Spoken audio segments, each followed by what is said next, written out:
pretty serious drug addiction at the time. You know, my best friend passed away. Like, there was a lot of things that were going on, and I think at that time my world was kind of just like spiraling. He rose from the shadows of Detroit and turned his pain into pure poetry. Eminem wasn't just a rapper, he was a lyrical beast who made struggle sound like art. But behind that genius, a storm was brewing that almost ended everything. When the Eminem Show dropped in 2002, Marshall had it all: fame, money, and respect from the rap gods. But inside, he was breaking down. The sleepless nights, the pressure, the chaos, it all pushed him towards something darker. What started as a few pills to calm his nerves turned into a full-blown battle for his life. Eminem later admitted it began simple: a couple pills to sleep.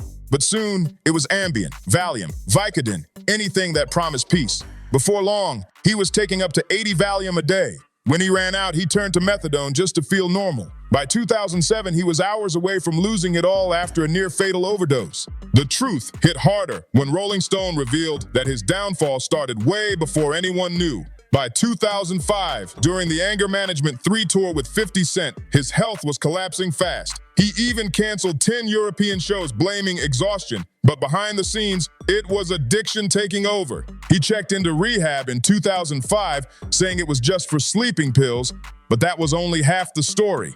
Fans and journalists went wild with rumors, asking if it was sleeping pills. So, I mean, Vicodin. Eminem was done with music, if fame had broken him. The truth? He wasn't burned out, he was dying. In later interviews, Em admitted how it all began. At first, I'd reached for the NyQuil, he said. Then that didn't work, so I needed something stronger. It was a slow, deadly climb. Addiction ran deep in his bloodline. His uncle Ronnie, the man who introduced him to rap, had taken his own life years before, leaving wounds that never healed.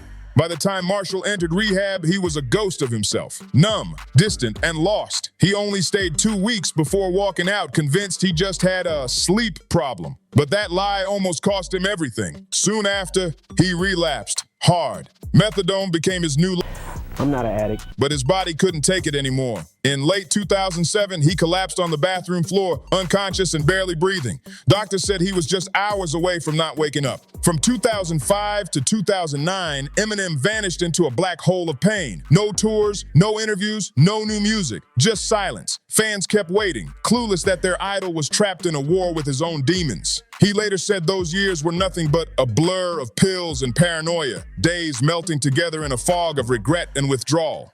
I wasn't fun, he admitted. Maybe to some people I was, but mostly I was moody and full of self-hate. That honesty cut deep. But things were about to get even darker. In 2006, tragedy struck again. Proof, Eminem's best friend and D12 brother, was shot and killed outside a Detroit nightclub. That was the breaking point. What were you like to be around when all this was happening? I wasn't fun. I was real moody, real kind of self-loathing. Proof wasn't just a friend, he was family, his anchor to reality since the early 90s. Losing him shattered Eminem completely. Grief hit harder than any drug. He started using more just to escape the guilt, haunted by thoughts like, what if I had talked to him that night? What if I'd been there? Those questions tore him apart. Eventually, he realized nothing he said could bring Proof back, but the silence that followed spoke volumes. He disappeared from the spotlight, and the world started to wonder if Eminem was gone for good. Rumors spread that Eminem was back in rehab, but the truth was even more heartbreaking. He wasn't just fighting addiction anymore. He was fighting to stay alive. Lawsuits started stacking up too. Promoters from his... At that moment, it just seemed like my world was ending. Right. You know, that whole time period was the darkest place that I ever went into in my life. Canceled European tour hit him with multi-million-dollar claims, forcing him to testify in 2007. According to MTV, his bank account was fine, but his spirit was bankrupt. Detroit, the city that made him, suddenly felt like a distant memory. When he finally stepped back into public view, people barely recognized him. His face was thinner, his vibe completely different. The wild, slim, shady energy was gone. This was Marshall Mathers, stripped down and fragile. During that dark stretch, he stopped rapping for himself and started producing for others. I just wanted to take a break, chill for a minute, he said. But that break became a full-blown exile. Behind closed doors, it was just rehab, relapse, and regret. When the crowds disappeared and the fame faded, the silence hit harder than any diss track. The man who once set stadiums on fire was now trapped in cold, quiet rooms surrounded by pill bottles. Eminem became the proof that fame can light you up and burn you alive at the same time.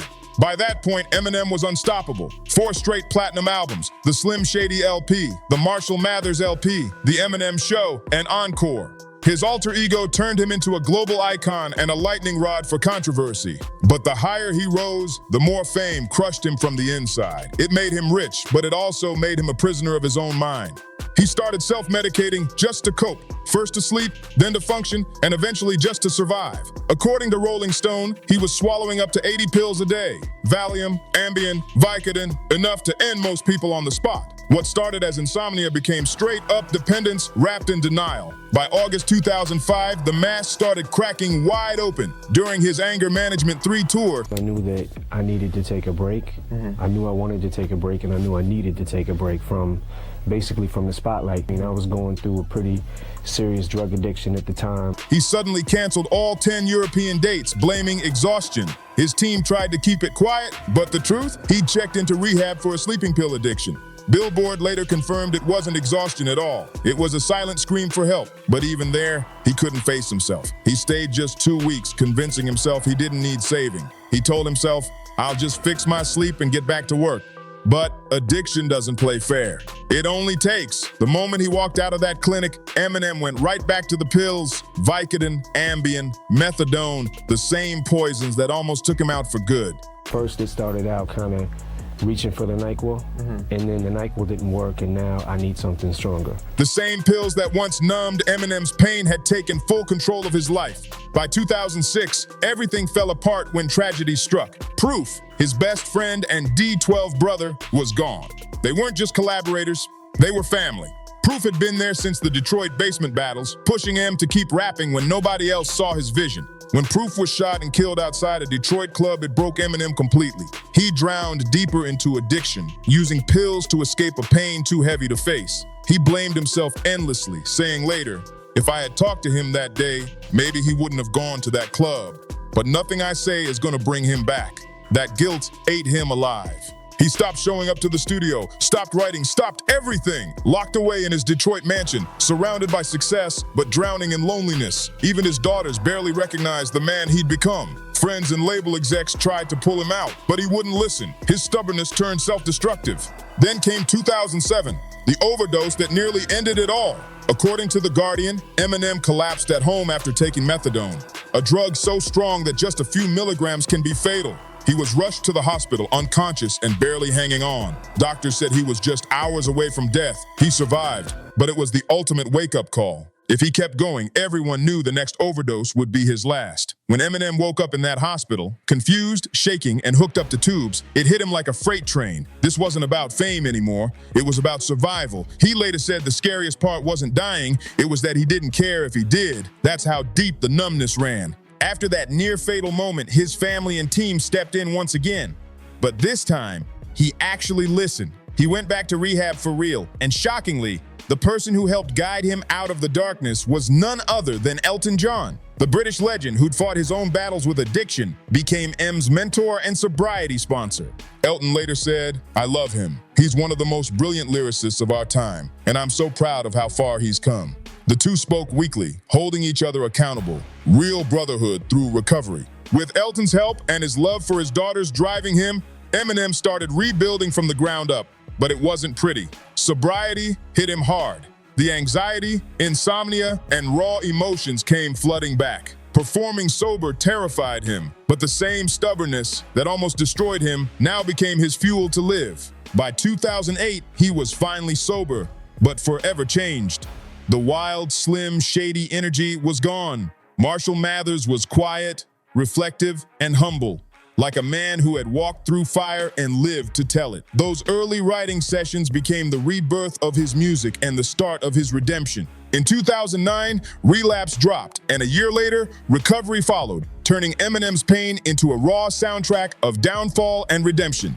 Those albums weren't just music, they were therapy. His way of keeping a promise to himself and his fans. His comeback wasn't flashy. It was slow, deliberate, and real. Performing sober for the first time in years, he relearned how to feel that rush without any pills to back him up. But sobriety didn't erase the anxiety, it just exposed it. Eminem told BBC Radio 1 in 2013, "I used alcohol to deal with stage anxiety. When I got sober, I had to relearn how to perform." Imagine that, one of the greatest performers alive having to start from zero. The irony was heavy. The world loved his pain so much that even happiness felt strange, almost off-brand. That's the real tragedy of Eminem, a man whose genius came from trauma, now trying to heal without losing the art it birthed. Still, peace finally replaced chaos.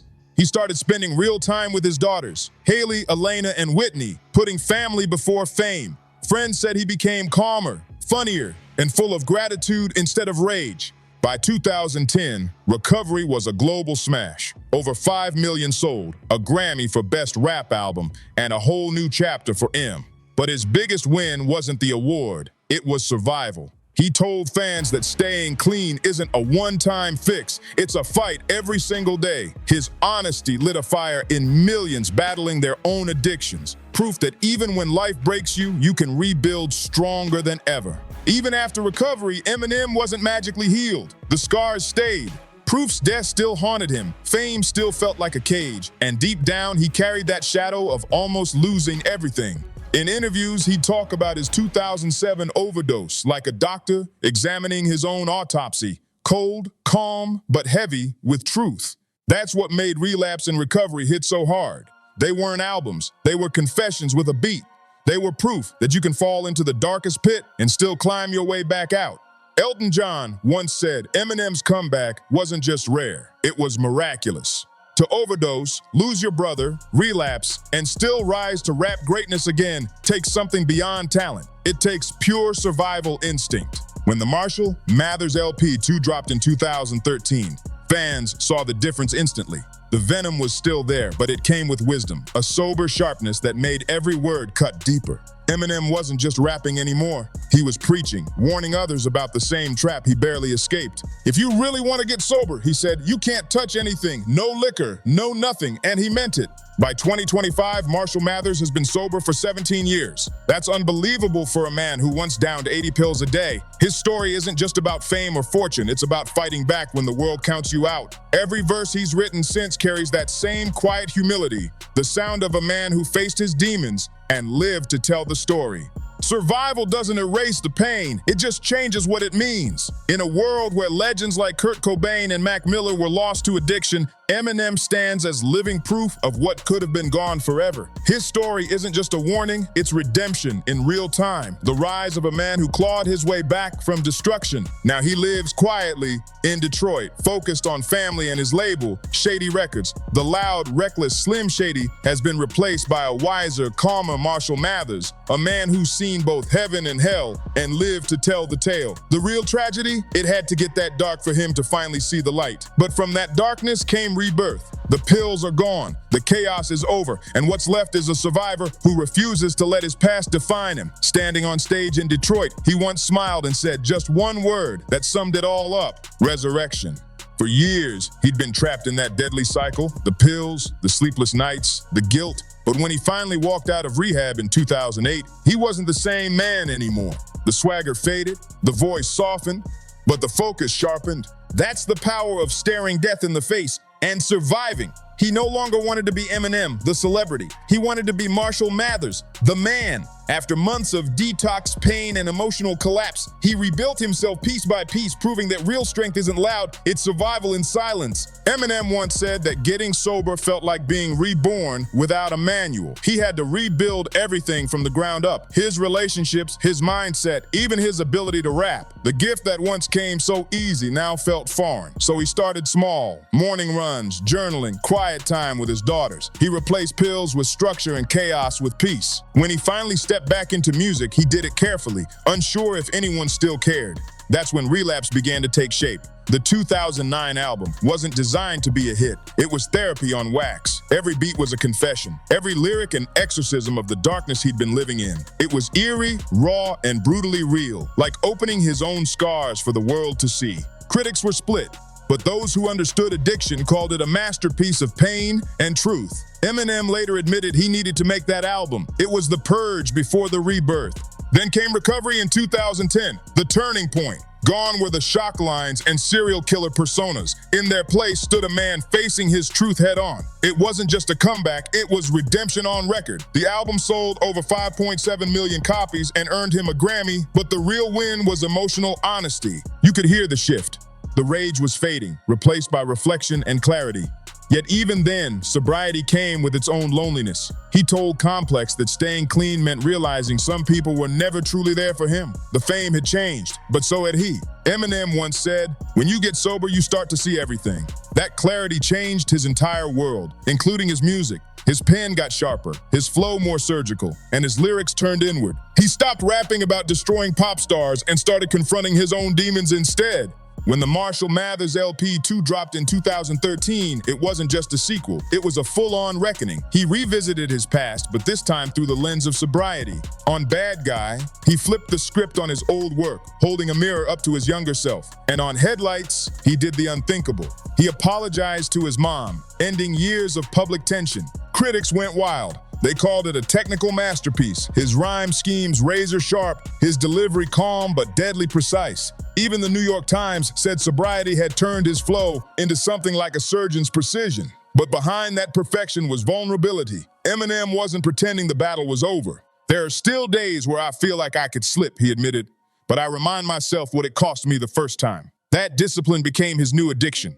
Staying alive. Sobriety didn't just give him back his art, it gave him back his role as a father. During his addiction, he was physically there, but emotionally gone. Now, he made rebuilding those relationships his top priority. When asked what he was most proud of, Eminem didn't say Grammys or record sales. He said, "My daughter, Haley. I'm proud of Haley. She's doing great," Eminem said with a rare smile. Those simple words spoke louder than any verse, proof that vulnerability had finally replaced venom and growth had taken the place of rage. By the mid-2000s, he wasn't just a rapper anymore. He was a survivor in an industry that loves to eat its own. His sobriety became a beacon of hope, showing that recovery isn't weakness, it's real strength. The Guardian wrote in 2017 that his comeback inspired a new wave of artists to speak openly about their own mental battles. Hip-hop itself began shifting. Vulnerability became the new definition of authenticity. Artists like Logic, NF, and Macklemore even credited Eminem's honesty as the spark that made them share their own stories of addiction and depression. But even with fame restored and peace reclaimed, the pain never fully disappeared. It lived inside every lyric. His genius was born from suffering, and even his redemption echoed with scars. When Revival dropped in 2017, critics said it was too political, but M didn't care. It wasn't about pleasing anyone, it was about truth. Then, in 2018, Kamikaze hit, and it was pure fire. Angry, razor sharp, and unapologetic. He called out everyone who doubted him and reminded the world that sobriety didn't dull his edge. It perfected it. He told Sway Calloway, "When I rap now, I do it because I love it again. I don't have to prove anything, but I still can." By 2020, with Music to Be Murdered By, Eminem blended reflection with fury, looking at fame, loss, and mortality from a man who's faced both death and deliverance. The Guardian called it a man's ongoing dialogue with his own shadow. And that's exactly what Eminem became. The voice of survival itself. Even with all the awards, records, and global fame, Eminem has quietly stepped out of the spotlight. He skips award shows, avoids interviews, and keeps his personal life locked down tight. Detroit is still his safe zone, the one place where he's not a superstar, just Marshall. He once said, "I don't need the world's validation anymore. I got my peace." And for a man who once thrived on chaos, that peace became the greatest prize of all. What makes his story so powerful isn't just the pain, it's how much he had to lose to find himself again. He gave up his sanity for success, his health for fame, and his friendships for art. But in the end, he found redemption, not in record sales, but in recovery. By 2025, Eminem stands as both a legend and a lesson, one of the greatest lyricists ever, yet also one of the most human. His legacy goes far beyond the music. His foundation quietly funds recovery programs in Detroit.